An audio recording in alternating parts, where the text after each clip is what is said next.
আসসালামু আলাইকুম ওয়া রাহমাতুল্লাহি ওয়া বারাকাতুহু। নবী সাল্লাল্লাহু আলাইহি ওয়াসাল্লাম ইরশাদ করছেন, লিকুল্লি শাইইন যাকাত ওয়া যাকাতুল বাদানি আস-সিয়াম। প্রত্যেক কিছুর একটা যাকাত আছে, আর শরীরের যাকাত হচ্ছে রোজা।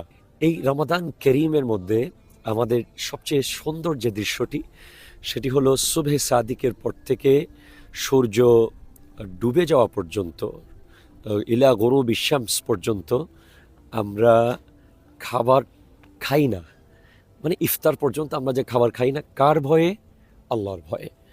এই যে আল্লাহ তাআলার ভয়ে আমরা খাবারটা টাচ করছি না, এই যে একটা প্র্যাকটিস। আল্লাহর ভয়ে আমরা বিবির সাথে মিলিত হচ্ছি না, এটা একটা প্র্যাকটিস। আল্লাহর ভয়ে আমরা এই দুইটা জিনিস করছি না। কিন্তু আমরা তো আরও অনেক কিছু করছি যেগুলো আল্লাহর ভয়ে করা উচিত নয়। যেমন মিথ্যা বলা, গীবত করা, চুগলি করা, আমানতের খেয়ানত করা, ওয়াদা খেলাপ করা, হারাম ইনকাম করা, এভাবে আরও অনেক অনেক কিছু। তো এই রমাদান আমাদেরকে মুত্তাকি বানাবে। কিভাবে?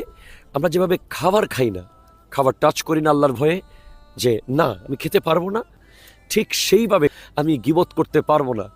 আমার লাইফের যে ডিউরেশন, আমার মৃত্যুর আগ পর্যন্ত আমি কোরআন সুন্নাহর বাইরে একটা চুল, একটা জাররা যেতে পারবো না। কেন পারবো না?